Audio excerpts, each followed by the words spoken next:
Bismillahirrahmanirrahim. Assalamualaikum warahmatullahi wabarakatuh. Alhamdulillah. Alhamdulillah wa kafa.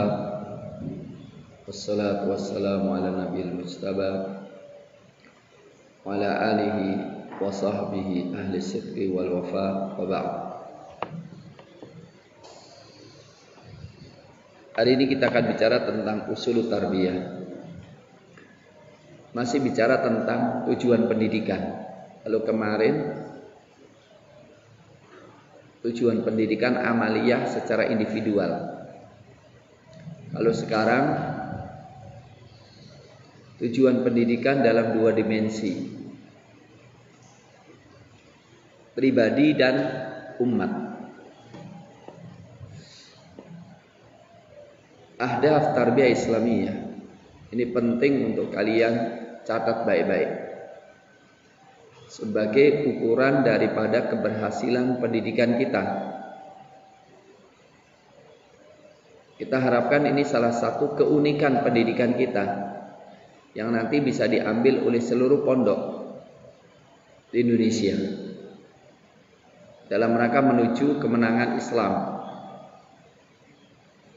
Bahwa pendidikan Islam memiliki target dua. Satu, ikhraj al-insan as-salih. Ikhraj al-insan as-salih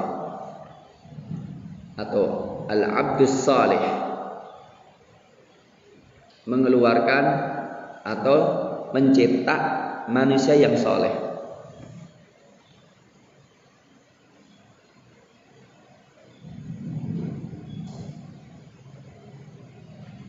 Ayat tentang ini banyak banget. Fawajada abdan min ibadina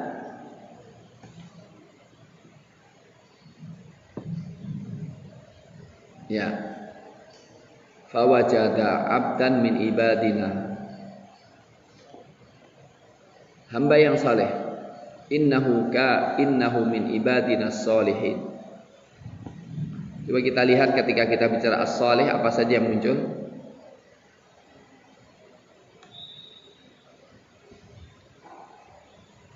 As-salih atau sholihin.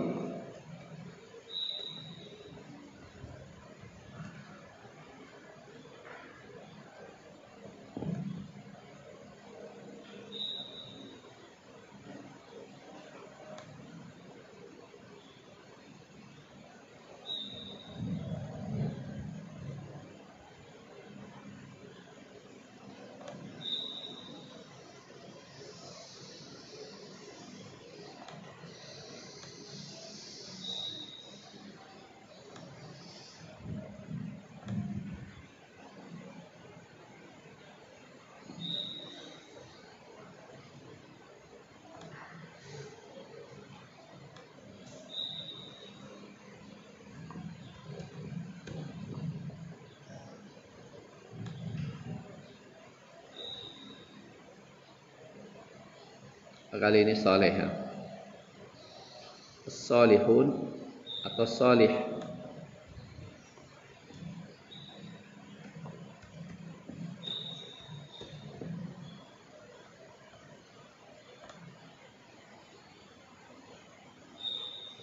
Minumus salihun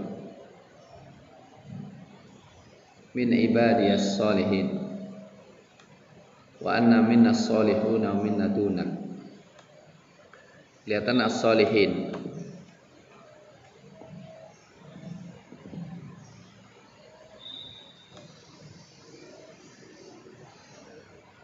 Nah, yang paling banyak as-salihin. Wa innahu fil akhirati laminas salihin.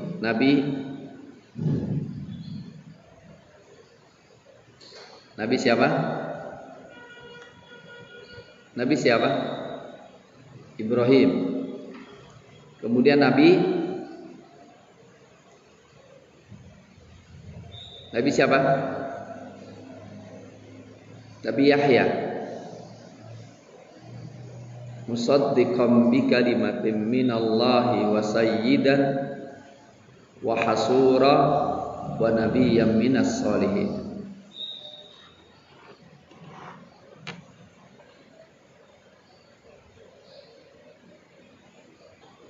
Wa yukallimun nasa fil mahdi wa kahla wa minas solihin.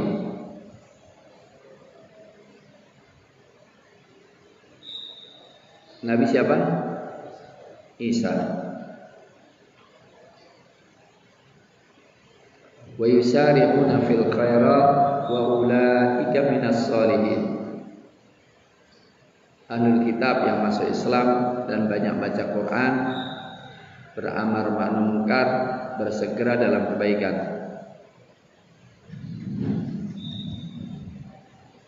Wa ma lana la nu'minu billahi wa ma ja'ana minal haqq wa natama', dan kita sangat ingin ayyudkhilana rabbuna, agar supaya Rabb kami memasukkan kami minas solihin, ma'al qaumis solihin, bersama orang-orang yang saleh. Paling belakang apa enggak? Agak samar-samar, maju aja sini. 3 soft masuk sini enggak apa-apa.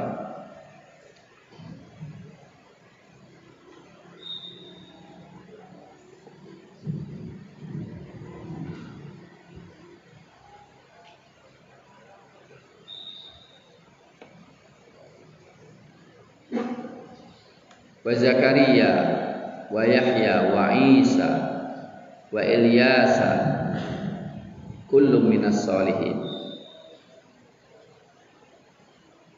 Inna waliyallahu alladhi nazzala al-kitab wa huwa yatawallas solihin. Orang yang soleh diwilayahi oleh Allah Subhanahu wa ta'ala.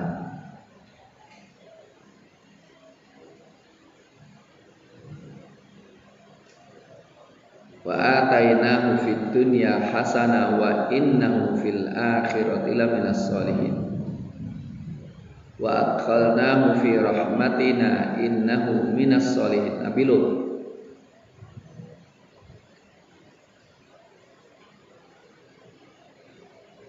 Wa Ismaila, kita lihat, wa Ismaila wa Idrisa wa Dzal Kifli kullum minas sabirin wa adkhalnahu fi rahmatina innahum minas solihin. Ismail, Idris, Dzulkifli.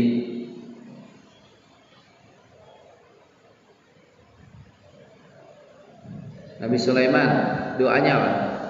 Wa adkhilna bi rahmatika fi ibadikas solihin. Nabi Sulaiman nih, wa adkhilni bi rahmatika, masukkan aku dengan rahmatmu ya Allah, fi ibadikas solihin, ke dalam hamba-hambamu yang saleh.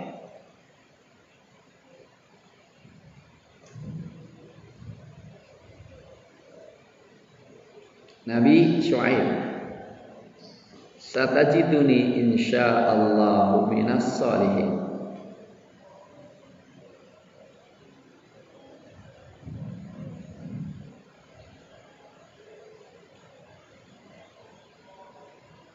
Wa wahabna lahu Ishaq wa Yaqub. Terus minas solihin. Rabbi habli minas solihin. Siapa ini? Nabi Ismail. Wa basyarnahu bi Ishaq nabiyyan minas solihin.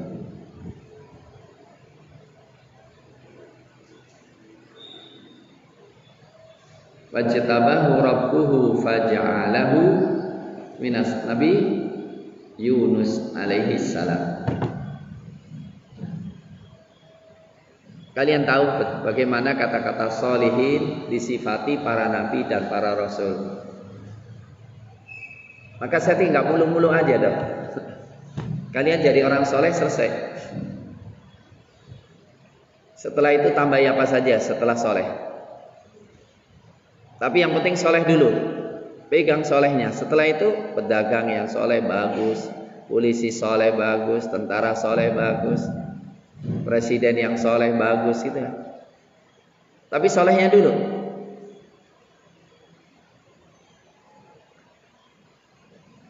Nah, soleh itu kayak apa nanti kita bicarakan. Tapi yang penting pegang dulu Kak satu kata. Passwordnya, keywordnya pegang. Jadi anak soleh.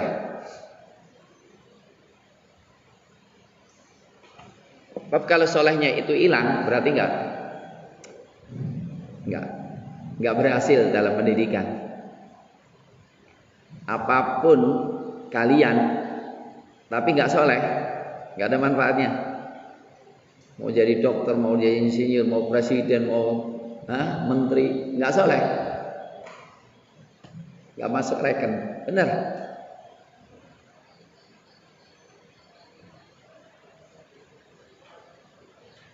Pokoknya kalau kalian jadi soleh, orang tua sekalian bangga pasti. Dan kami juga bangga.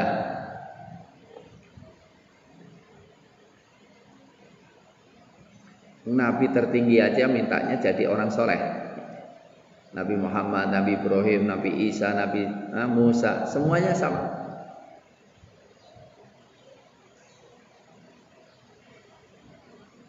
Itu yang pertama ya. Nanti kita balik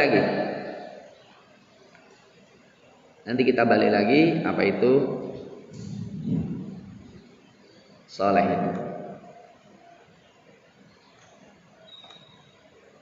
Yang kedua, ikhraj al-ummah al-muslimah. Membantu membangun umat yang muslimah.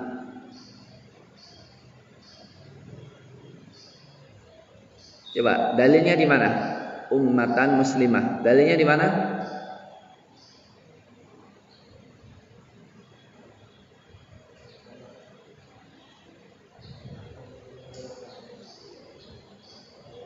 Ya.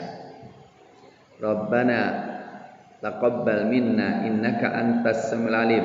Rabbana waj'alna muslimaini laka wa min dzurriyyatina ummatan muslimatan lak. Ummatan muslimatan lak. Umat yang menyerahkan diri kepada Allah.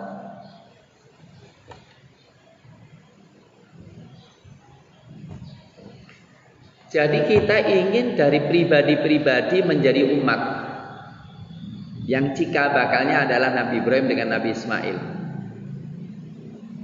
Waja'ana muslimaini laka wa min dzurriyyatina ummatan muslimatan lak. Dari Nabi Ismail, Nabi Ibrahim, Nabi Ismail dan keturunannya semuanya menjadi umat yang menyerahkan diri kepada Allah Subhanahu wa taala. Bukan cuma umat Islam, tapi umat muslim. Sebab kalau apa? Islam itu kan tingkatannya banyak. Tapi kalau muslimah sudah totalitas. Kalau umat muslimatan itu sudah totalitas.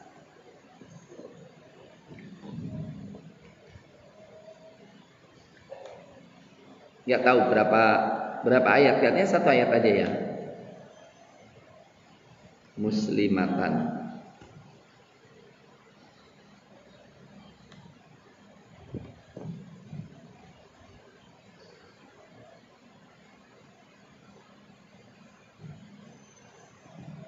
Ya umat cuma satu kata.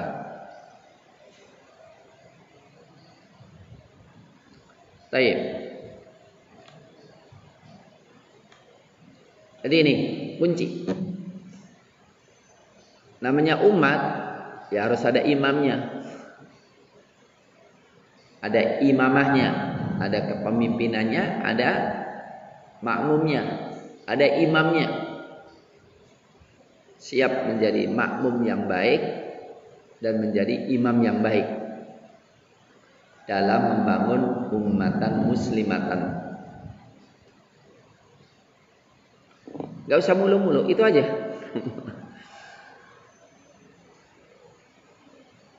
Kalau dua-dua ini ada, Masya Allah, Allah yang akan memperbaiki Indonesia. Walaupun sudah diambil oleh orang kafir, walaupun sudah dirusak, tapi kalau kita menjadi umat yang muslimah, maka dengan mudah Allah akan membalikan Indonesia lagi kepada kesuburannya, kekayaannya, dikembalikan pada kita lagi, sehingga kita pantas mewarisi Indonesia. Kalian harus berpikir, saya adalah bagian yang ingin mengembalikan warisan Indonesia kepada kaum muslimin. Ya, berpikir serius ya. Saya harus menjadi satu bagian yang mengembalikan surga yang indah ini ke tangan kaum muslimin, supaya lebih kekal lagi, lebih baik lagi. Oke. Lalu sudah, kita sekarang bicara tentang al-insan as-saleh.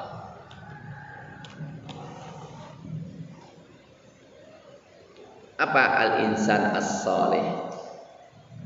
Sederhana banget, nggak usah bertele-tele. Al-insan as-saleh bukan penghafal Quran, itu tambahan.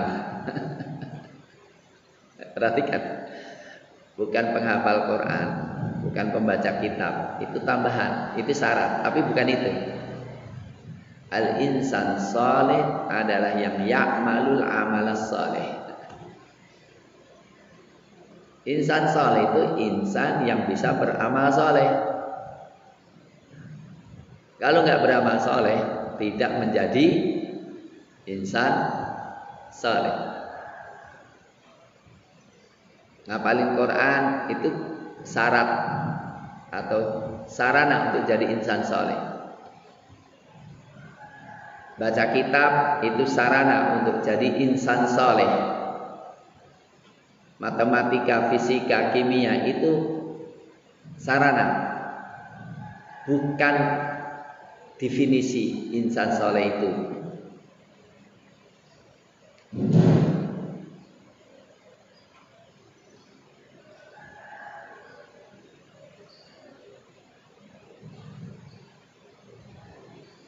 Ya.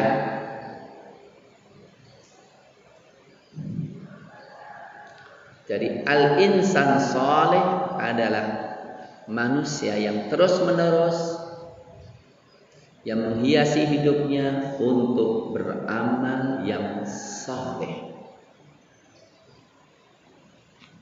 Maka kemudian bertanya, apa itu al-amalus saleh itu apa? Yang menjadi ciri daripada insan saleh yaitu al-amalun najihil muntij. Amal yang sukses dan produktif. Amal yang sukses dan produktif, yang berdaya guna tinggi dan tidak mungkin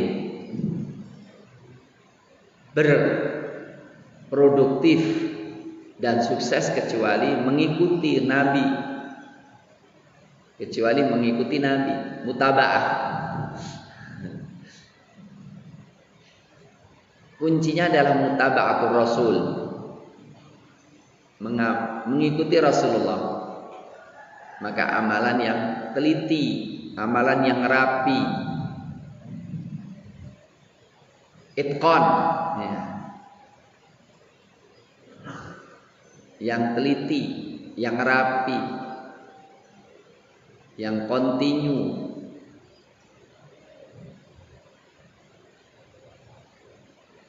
Innallaha yuhibbu 'abdan idza 'amila 'amalan ayyutqinahu.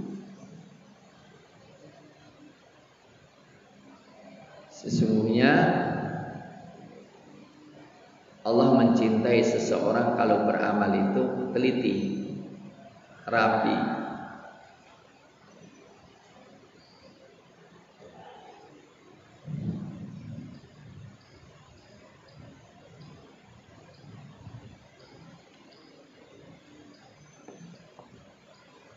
Jadi ini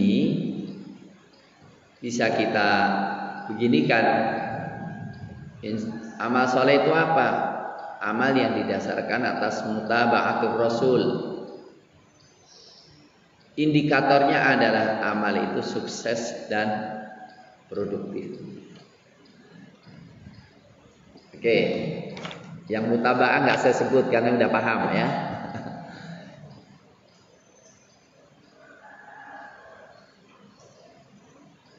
Yang kedua, al-amal yang al-akhlaqi. Amal yang sangat beradab dan bermoral. Amal moralis dan adabi. Kuncinya adalah ikhlas untuk Allah Subhanahu wa taala.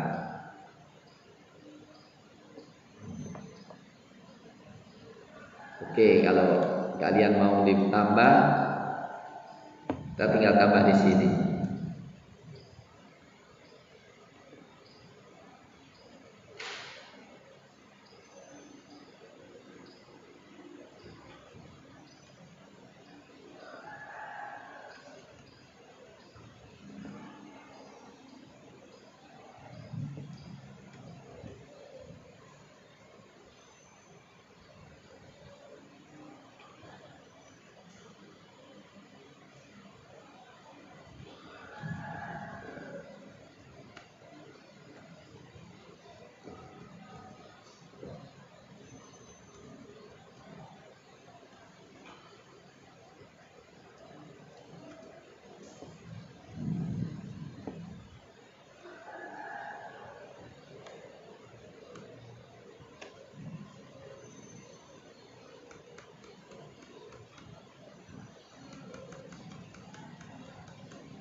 Ya.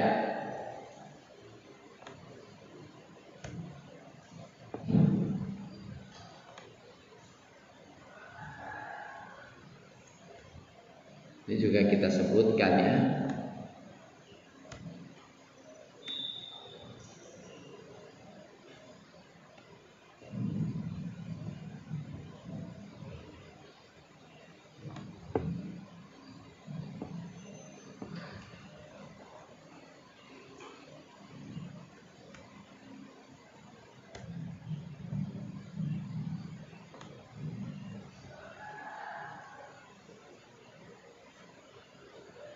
Baik. Jadi kalau begitu apa? Kalau kita ingin menjadi orang soleh harus mengetahui, ya, harus mengetahui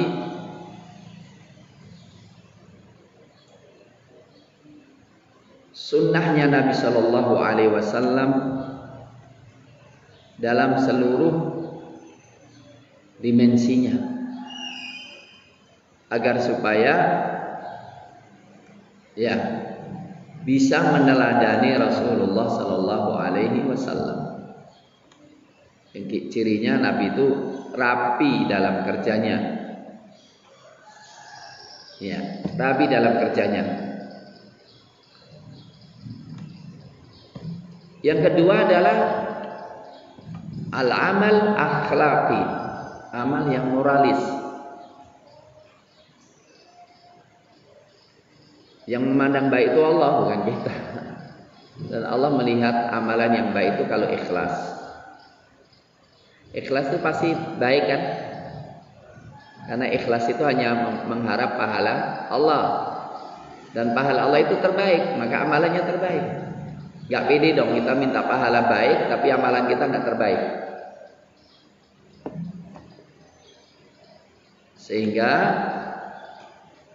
kalian bisa tambah di sini, bisa dibolak-balik lah. depan atau belakang. Tapi saya katakan, dikatakan amal itu produktif kalau ngikuti Nabi, dan dikatakan amalan itu akhlaki, beradab kalau amalan itu didasarkan atas keikhlasan. Dan tandanya kalau ikhlas apa? Tandanya ikhlas apa? Kalau amal itu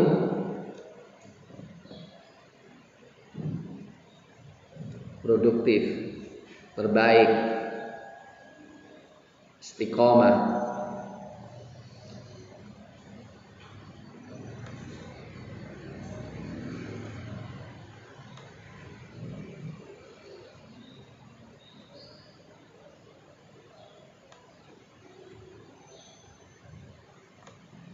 Oke ya.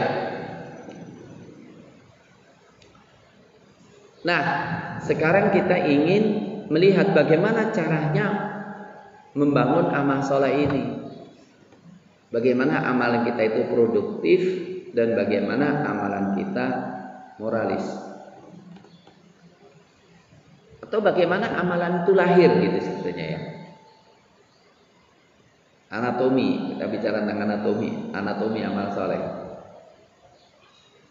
Kita bicara bagaimana manusia lahir, ini bagaimana atau bagaimana buahnya itu semakin baik kalau pohon.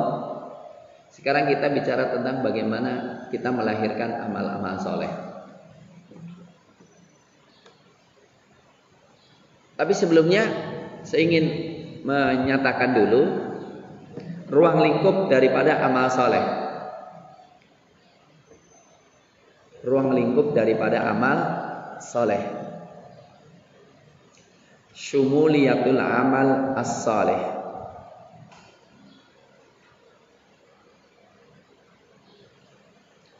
Ruang lingkup amal soleh.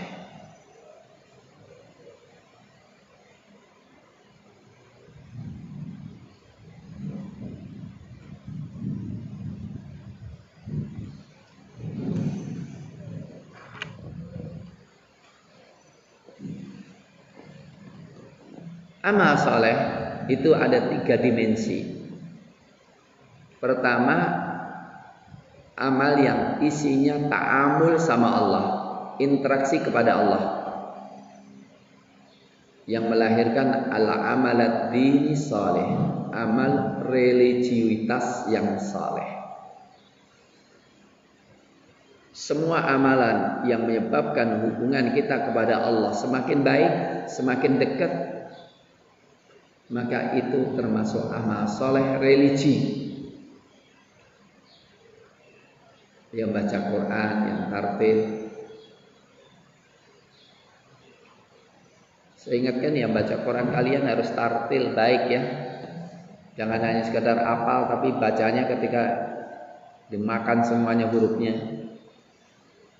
Masih ada yang gitu nggak? Semua udah standar bacaan Qurannya? Kepada yang alumni jadi imam kacau semuanya. Ini dulunya gimana saya bilang gitu. Ya.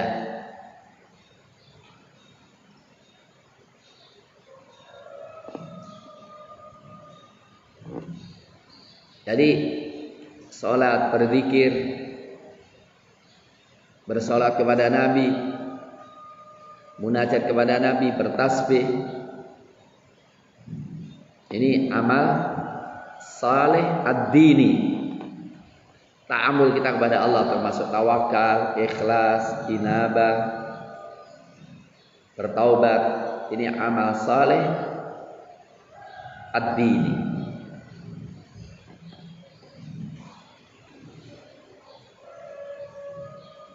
Yang kedua adalah al-amalus kauni as-saleh. Amal naturalis yang saleh. Amal-amal natural yang bermanfaat. Amal naturalis yang bermanfaat. Contoh apa? Bangun. Saya kemarin hari apa ya? Kemis malam saya ke Mojokerto. Ketemu dengan majelis ulama, majelis permusyawaratan umat Islam yang ingin membangun ekonomi Indonesia menjadi 10 negara terdepan di Indonesia. Kemudian berziarah ke Kiai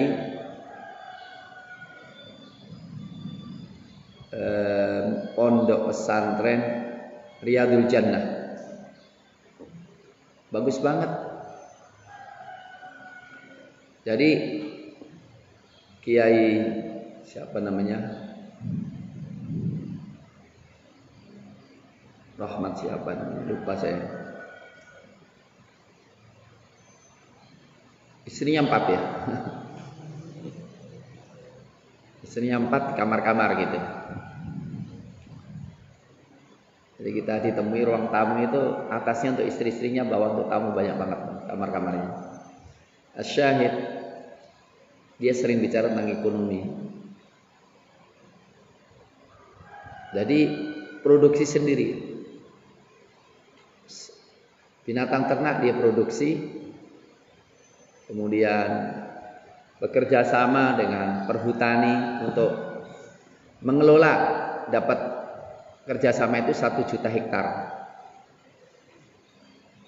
Gak tahu 1 juta hektar itu luasnya seberapa. Terus mengelola tanah-tanah penduduk atau dan membeli, wallah alam. Tapi yang jelas beliau mengatakan produksinya itu 1 hektar yang biasanya 5 kuintal itu bisa sampai 18 ton. Jadi memberdayakan tanah untuk ditanami padi itu sampai 18 ton. Bahkan ada yang katanya 24 ton. Dan menawarkan pelatihan anak-anak santri untuk diajari sebagai pembimbing para petani, digaji 5 juta. Tanggal 1 November panen raya dan tanam raya. Jadi sekalian panen, sekalian menanam. Ada santani, ada apa gitu. Dari santri suka pertanian, artinya aktif dalam pertanian.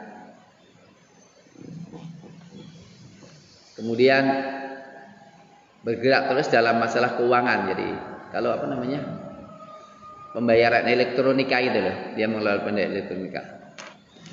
Yang ketika pondok mengelola itu dengan mereka, maka semua pembayaran kan biasanya bayar 1.500 ya, kembalikan kepada pondok itu.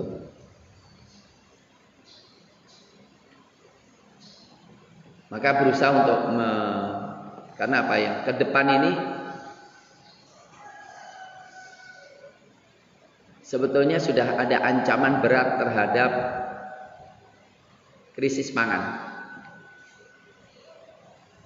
Jadi Indonesia itu belum mampu memenuhi kebutuhan berasnya.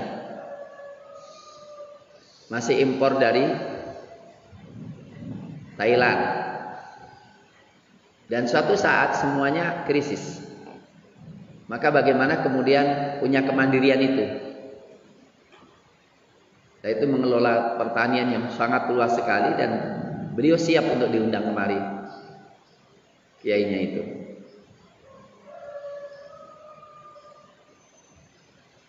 Ini amal soleh, memberdayakan masyarakat dan memberdayakan tanya. Beliau itu kalau ada seorang dibilang ini profesor, beliau tanya dulu, profesornya apa? Profesor pertanian, punya tanah berapa? Sudah produksi apa? Itu. Kalau Ada Profesor Lele, tanya, udah punya lele berapa? Produksinya apa? Pengelolaannya bagaimana? Begitu. Jadi al-amal kauni. Nah, ini banyak ya, industri. Maka kemudian di negara-negara lain itu sudah memproduksi bikin beras buatan. Kalau nunggu panen nggak bisa, maka buatan melalui tanaman seperti ubi dan lainnya.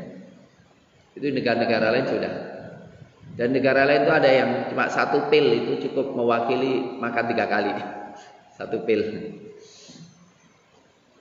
Nah, saya katakan bahwa menanam pohon itu amal kauni.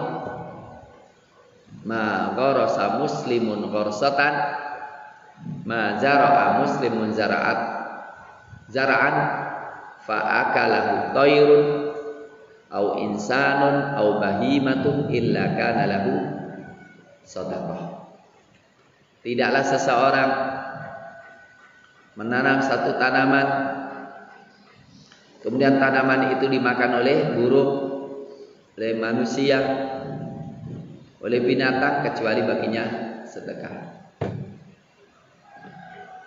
Saya serius ini, cuma belum berjalan dengan, mudah-mudahan ini sudah mulai.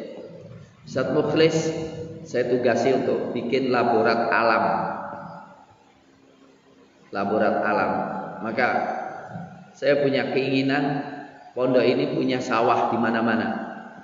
Beli sawah seluasnya dan kita kelola sebaik-baiknya sehingga kita mendapatkan padi yang sangat bagus, beras yang sangat bagus, bisa mensuplai orang lain dan memenuhi kebutuhan sendiri.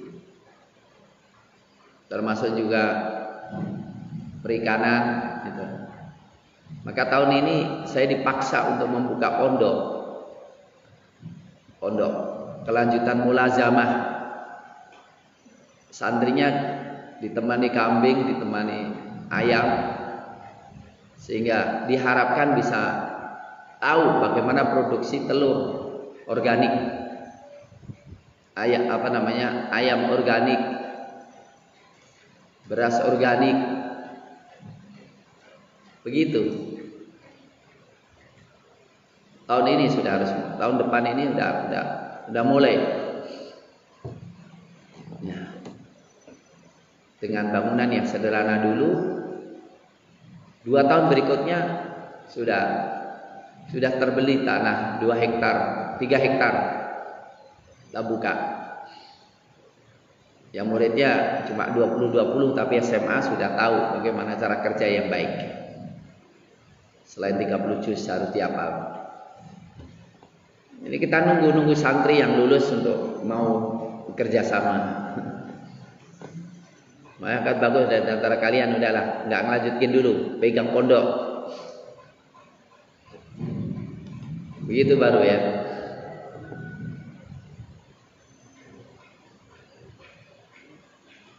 Ala kulli halin amal kauni. Karena kita kan dikasih nama istimar. Istimar apa? Repotnya istimar diartikan penjajahan. Padahal istimar bukan penjajahan. Ini kesalahan bahasa Arab. Allah mengatakan huwa ansha'akum minal ardi wasta marakum. Istimar apa? Memakmurkan. Tapi diterjemahkan ke dalam bahasa Arab apa? Penjajahan. Jadi penjajahan itu bagus atau buruk? Buruk. Nah kalau penjajahan dikasih nama istimar, jadi bagus nggak penjajahan? Ini kesalahan sangat fatal. Allah mengatakan wastamarakum ya. Jadi memakmurkan alam, memanfaatkan alam yang enggak merusak. Jadi jangan seperti yang di Kalimantan, di Riau. Apa? Memanfaatkan tapi merusak ya. Coba bayangkan tambang-tambang saya ingin tanya. Tambang-tambang batu bara yang sudah diambil itu sisanya bisa dipakai apa? Dibiarkan menganga demikian ya sudah ya. paling-paling terisi air, air yang nggak bisa untuk ikan ya. Kasihan kan? Nggak boleh begitu. Yang hutan juga gitu. Giliran yang ngambil itu bangsa sendiri dipenjara 3 tahun, 4 tahun, 5 tahun. Kemudian setelah itu diberikan kepada asing, pengusaha, dibabatin habis, dibiarkan begitu saja, iya kan? Setelah itu banjir, ya. Jangan gitu.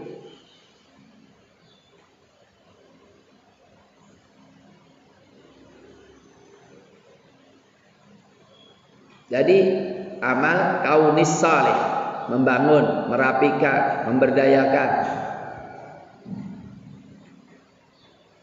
Tadi hadisnya mazar al muslimu zar'an, tidaklah seseorang itu menanam tanaman, imatatul adha anit thoriq, menyingkirkan duri dari jalan.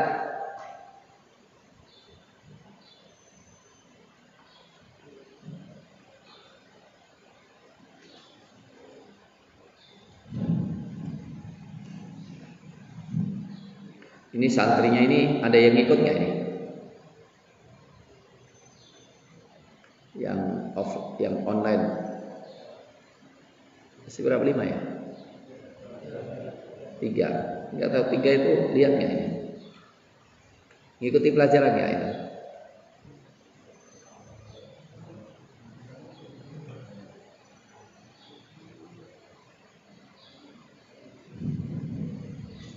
Kemudian yang ketiga, al-amalul ijtima'is salih, amal sosial yang saleh, yaitu ta'amul ma'annas. Yang sebelumnya ta'amul ma'al qaum, interaksi dengan alam. Kalau interaksi dengan manusia dalam seluruh level dan jenisnya. Jadi bagaimana hubungan kita dengan semua orang, muslim atau kafir, saudara atau bukan saudara, adalah amal yang bermanfaat, yang membawa kedamaian.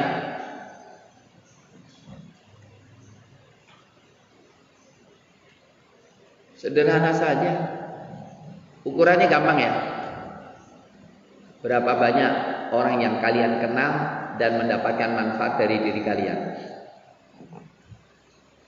Kalau mau ujian gampang ya.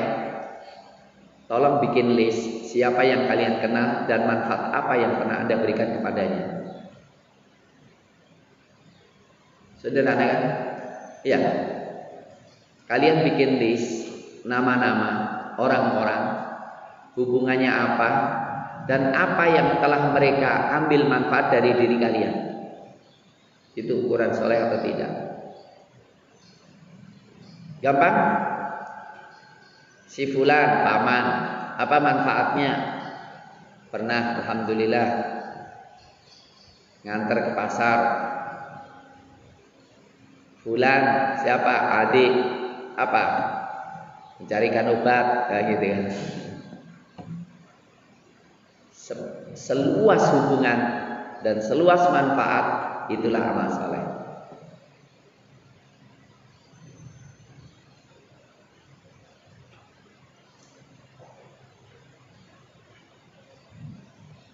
Di Mesir itu ada yang mas, jangan ngobrol sendiri mas, perhatikan ya. Saya harapkan ilmu ini tidak mungkin akan terpisah dari diri kalian manfaatnya. Betul? Saya ngasih kunci-kunci.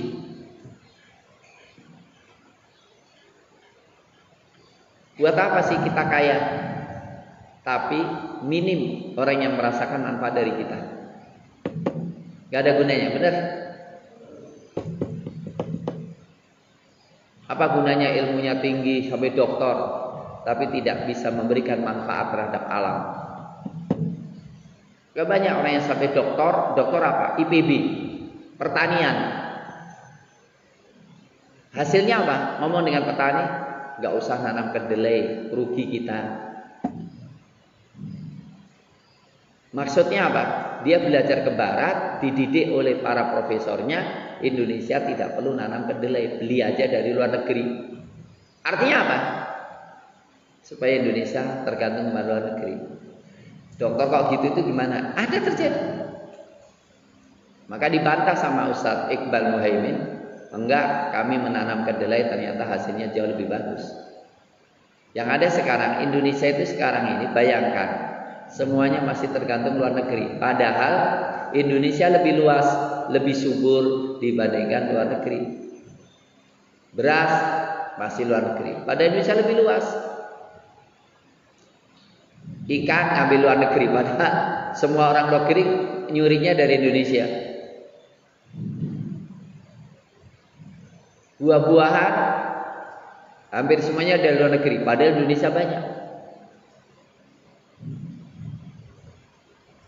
Bicara semuanya, pakaian segala macam semua luar negeri. Padahal Sritek itu pakaian tentara Amerika itu ngambilnya dari Sritek, Sukoharjo itu. Tapi apakah menjadi milik orang Indonesia? Itu jadi masalah. Pindad itu sebetulnya senjata itu dibeli oleh Amerika, tapi dikuasai oleh polisi sekarang. Pindad itu dulu TNI. Kembali kepada apa? Loyalitas. Artinya Indonesia mestinya memproduksi semuanya sendiri. Di Cina itu paling pintar niru. Jadi kalau mereka itu beli, hari ini beli, besok sebulan lagi sudah memproduksi. Dan kebanyakan home industry. Maka saya ingin mengatakan kepada kalian, silahkan ngambil yang sains, tapi yang aplikatif, yang menghasilkan hal yang bermanfaat. Hidup semakin gampang, semakin mudah untuk beribadah kepada Allah. Dalam rangka apa? Jadi istilahnya kuatkan hubungan kita kepada Allah untuk produktif dalam teknologi, dalam rangka memberikan manfaat yang sebesar-besarnya kepada sesama. Kuatkan hubungan dengan Allah supaya kita lebih produktif dalam sarana kehidupan, supaya lebih banyak memberikan manfaat kepada manusia. Inilah tujuan pendidikan kita. Maka mestinya hal-hal yang sifatnya praktek kalian tuntut daripada ustadznya. Saya akan menuntut ini. Guru ekonomi kalau dia tidak punya proyek ekonomi nggak usah ngajar.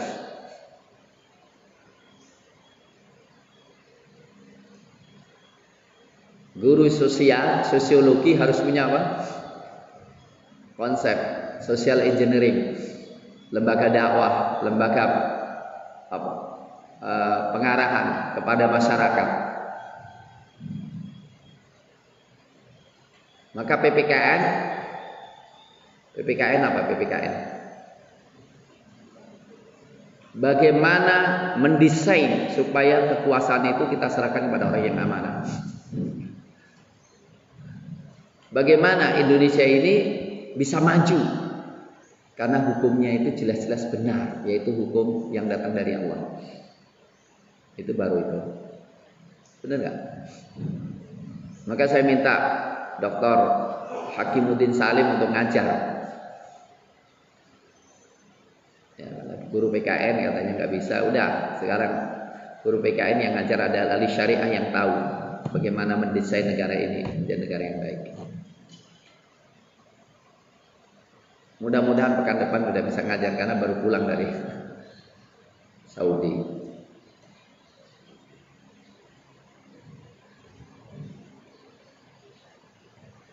Ya, bisa dipahami? Semua kita harus bertanya ya, sesuai dengan kemampuan kita masing-masing. Bagaimana kualitas hubungan kita kepada Allah? Bagaimana penguasaan kita terhadap teknologi? Kalau saya lemah banget terus terang. Saya harus banyak belajar memang dalam hal ini.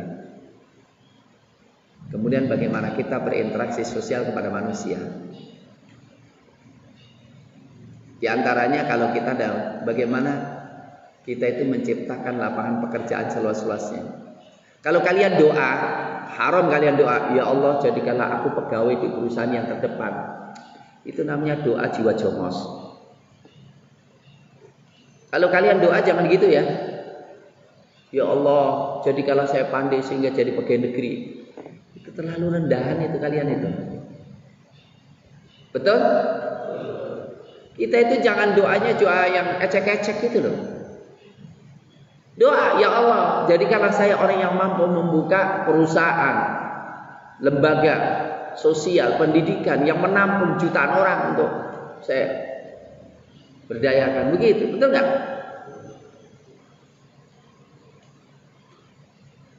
Kalau hanya sekedar ya Allah, jadikanlah saya pegawai perusahaan yang ternama, gajinya gede, itu tetap jongos kalian. Hah? Harus memiliki perusahaan, bukan? Ya.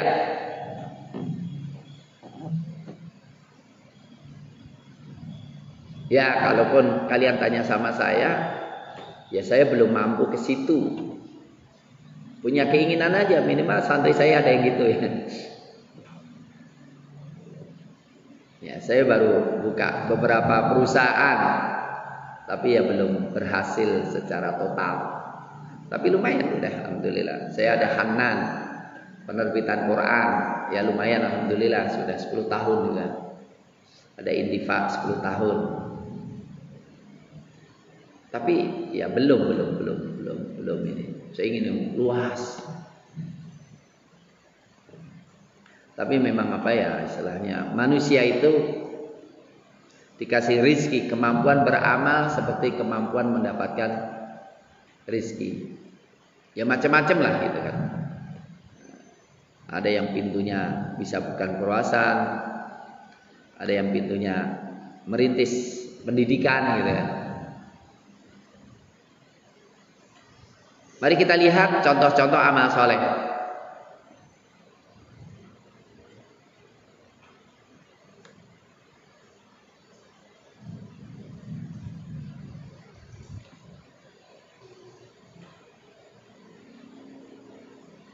Di dalam Al-Quran Karim disebutkan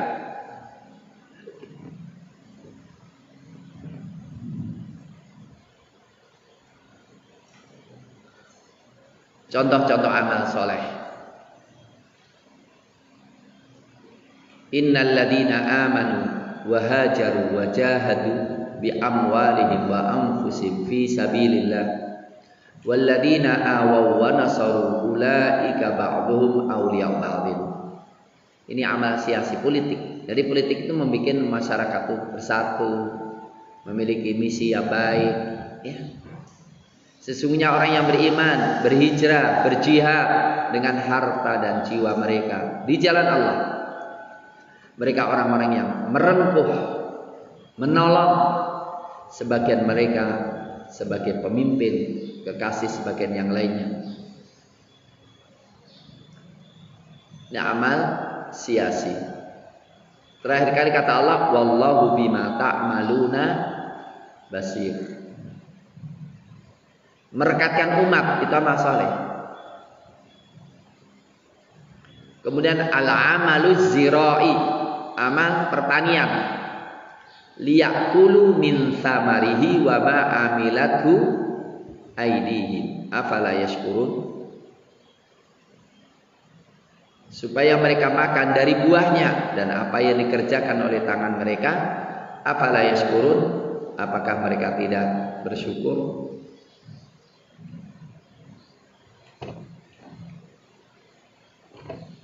Ada amal al-mihani. Amal mihani. Amal apa? Skill. Ammas safinatu fakanat limasakin ya'maluna fil bahr. transportasi ya. Transportasi. Amal sinai, industri. Amal industri. Ani amal sabiqatin. Ini penting ya, bikin baju perang. Ani amal sabiqatin wa qaddir fis sardi wa amalu salihah. Amal bikin apa? Panah. Panah itu pahalanya yang bikin, pahalanya yang memberikan, yang melempar. Amal soleh. Ani amal sabiqatin wa qaddir fis sardi wa amalu salihah. Bikinlah baju besi, baju perang, ukuran yang tepat, dan amalah soleh. Amal fikri tarbawi, amal tarbiyah, pemikiran. Wa man ahsanu qawlan mimman da'a ilallah wa amila salihah. Siapakah yang lebih baik ucapannya daripada orang yang mengajak kepada Allah dan beramal soleh? Al-amal iktisadi, amal ekonomi. Yamhaqullahu riba wa yurbis sadaqat. Innal ladzina amanu wa amilus solihati wa aqamus sholata wa atuz zakah. Amal askari, militer, perang. Amal qadai, amal peradilan, membuktikan kebenaran hak. Amal fil khilafah, tsumma ja'alnakum khalaifa fil ard. Nah, ini amal. Muqaddimah saja terakhir kali. Ini penting banget. Nah, waktunya udah habis, saya kasih muqaddimah ini. Bagaimana amal soleh itu lahir? Anatomi amal soleh. Anatomi amal soleh. Amal soleh memang tidak bisa diceramahkan, tapi dipraktekkan. Caranya apa? Dipaksa jadi osean, dipaksa jadi pengabdian.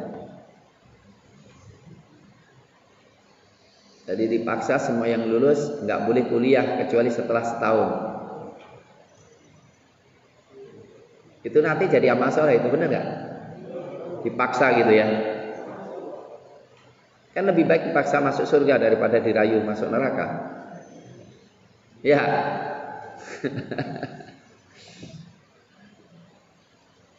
Amal soleh itu munculnya dari dua besar. Perhatikan, dua ini harus kalian hafal. Pertama, harus ada potensi eksploratif.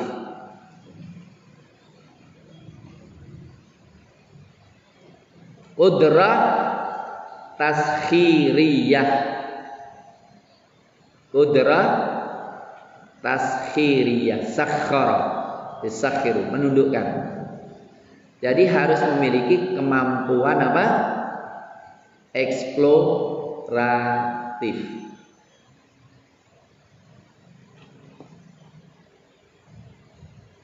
Jokowi orangnya kurus, tapi ternyata jenderal-jenderal tunduk sama dia, bener nggak?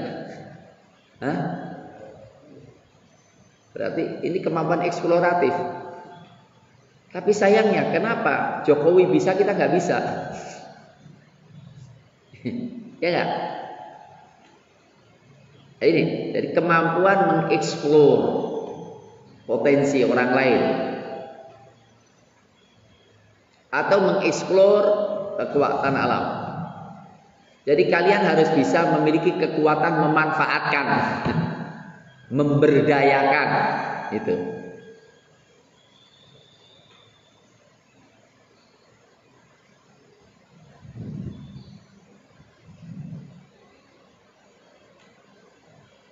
Yang kedua, nah ini al-iradah al-azimah, kemauan yang kuat, kemauan yang memiliki tekad kuat. Nah, itulah.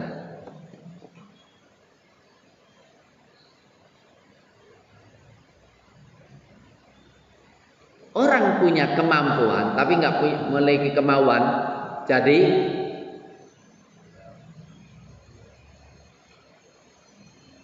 yang sering terjadi apa? Kemampuannya ada pasti, benar nggak? Tetapi nggak memiliki kemauan, maka akhirnya orang jadi lemah. Orang yang memiliki kemampuan tapi nggak memiliki kemauan, lemah. Aku nggak bisa apa-apa. Sebetulnya bukan karena nggak bisa, nggak mau. Walaupun begitu juga kita katakan, walaupun memiliki kemauan, kemauannya ada, tapi kemampuannya nggak ada, nggak bisa. Walaupun kadang-kadang kemauan itu membuat orang mampu, betul? Betul? Kemarin ada yang tervonis hukuman mati bisa keluar dari penjara dengan melubangi apa? Dengan tangan kan. Walaupun sudah keluar akhirnya bunuh diri, gantung mereka ya. Kenapa nggak gantung di dalam aja? Harus keluar dulu. Atau ingin menunjukkan polisi raiso popo gitu. Buktinya saya bisa keluar gitu. Tapi ala kulli hal kita ingin membangun kemauan dan kemampuan. Allahumma arinal haqqa haqqa warzuqna tiba'ah wa arinal batila batila warzuqna tinabah.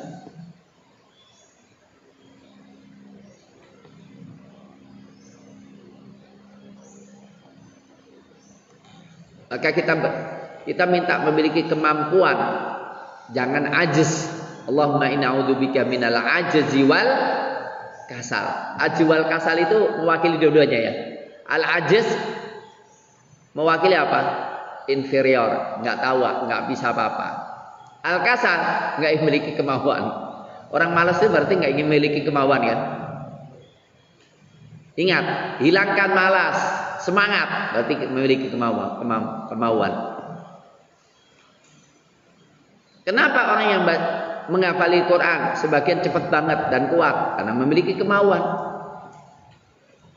Kenapa yang satu sebetulnya pintar tapi nggak jadi-jadi? Karena nggak memiliki kemauan.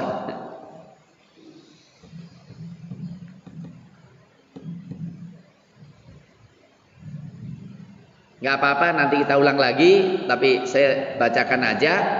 Nah, kemampuan eksploratif itu memerlukan apa? Kemampuan eksploratif memerlukan kecerdasan akal dan pengalaman. Nah, kalau kita ingin membangun kemampuan apa? Harus ada kecerdasan. Yang kedua harus ada apa? Pengalaman. Dipaksa. Terjun langsung. Jadi kalau Anda cerdas, punya pengalaman, jadi itu. Banyak hal yang bisa dilakukan. Oke? Ini kunci, ini anatomi. Ini rumus. Lakukan, bisa.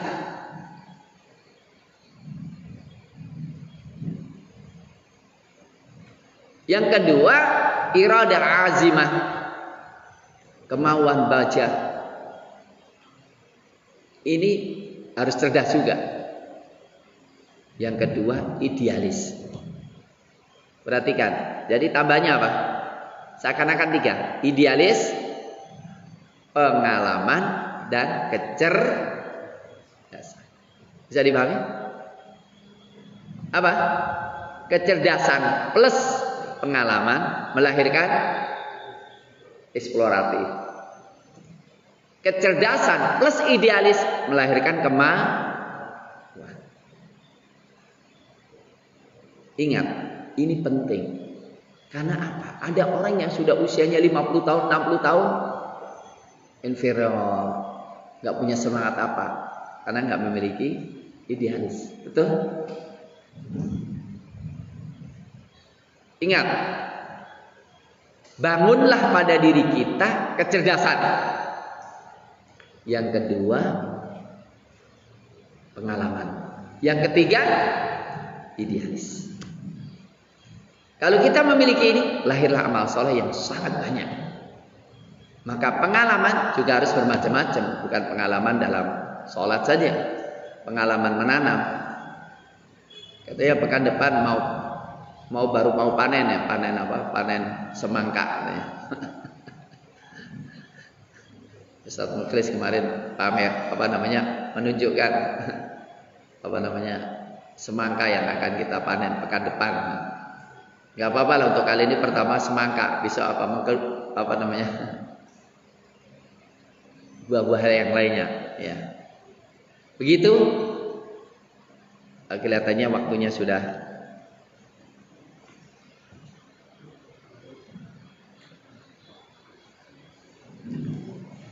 Ya. Ada pertanyaan?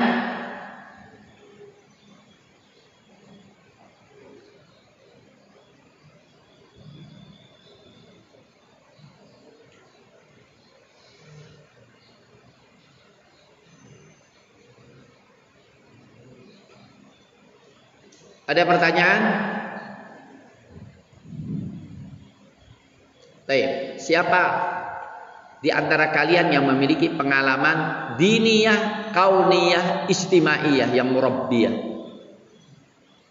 Pengalaman yang mendidik. Insyaallah kalau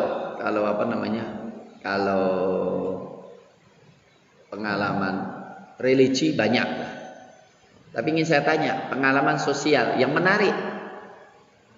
Ada yang memberikan testimoni? Silakan di antara kalian. Ayo, berikan testimoni.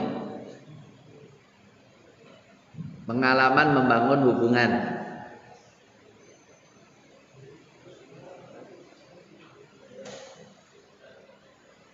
Apa?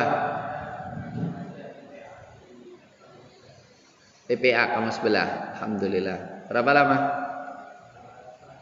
Setengah tahun. Alhamdulillah. Terus, apa lagi?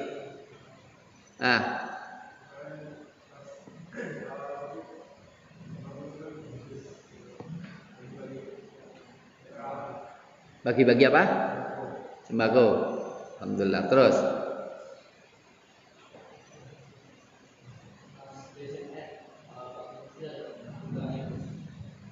Yuk, semangat bersih. Alhamdulillah. Terus. Buat?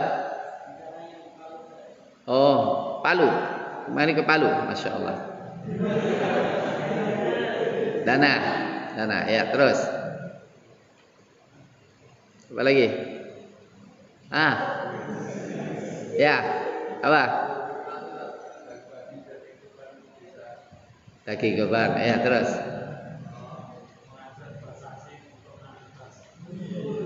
Ya Allah, barakallahu fiik. Terus.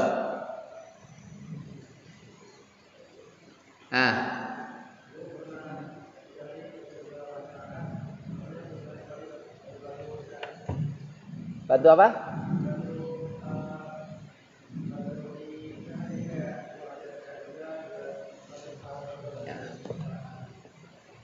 Ya, dan ini akan kita jadikan program kelas 12 harus punya daerah binaan. Jadi mendatangi pengalaman mendekati kepala desa, minta arahan untuk ikut membangun, memakmurkan desa itu. Iya, ini penting untuk kita ini kan. Sebetulnya pengalaman itu kalau kita paksakan akan terjadi. Diterjunkan langsung aja. Kalau kita itu ngajari renang cuma praktek teori terus, nggak pernah dilemparkan di tengah-tengah sungai, nggak bisa jadi-jadi, benar kan? Tapi kalau udah dilemparkan nanti kan bisa renang sendiri juga. Naik kuda itu kalau cuma teori aja repot tuh, harus naik walaupun pernah jatuh ya. Begitu juga semuanya, dagang juga gitu. Maka ada latihan-latihan itu, orang memiliki perusahaan macam-macam itu ikut pelatihan. Nah, isi pelatihannya apa? Anda harus pergi berapa jam, balik sini udah dapat duit. dan nggak boleh pakai duit. Walaupun dia orang kaya, tapi dipaksa begitu mau juga. Gitu kan. Menawarkan diri untuk bantu apa, bungkusin apa begitu. Nah, ketika dipaksakan begitu ternyata bisa ada hasilnya. Ya. Saya ingin diantara kalian pengalaman untuk mendakwai orang Kristen. Cari orang Kristen dan diajak diskusi. Minimal apa? Minimal tidak ada permusuhan. Dan kalian bisa bertanya tentang akidah dia. Pertanyaannya aja. Nabi Adam itu pernah salah nggak? Salah. Nabi Adam itu tobat nggak? Tobat. Diajari oleh Allah tobat nggak? Kalau Nabi Adam tobat, dosanya masih sisa nggak? Sudah nggak. Nah terus dosa keturunan itu dari mana itu? Kenapa harus ada tebusan? Wong sudah diampuni gitu kan? Pertanyaan itu aja, itu kelakap, itu nggak bisa ngomong apa itu. Tolong ya nanti ya cari orang Kristen untuk diajak ngomong gitu ya. Benar itu. Ya, gitu ya. Saya kira terima kasih. Subhanakallahumma bihamdika asyhadu an la ilaha anta astaghfiruka wa atubu ilaik. Subhana rabbika rabbil izzati amma yasifun. Wassalamun mursalin walhamdulillahi rabbil alamin. Assalamualaikum warahmatullahi wabarakatuh.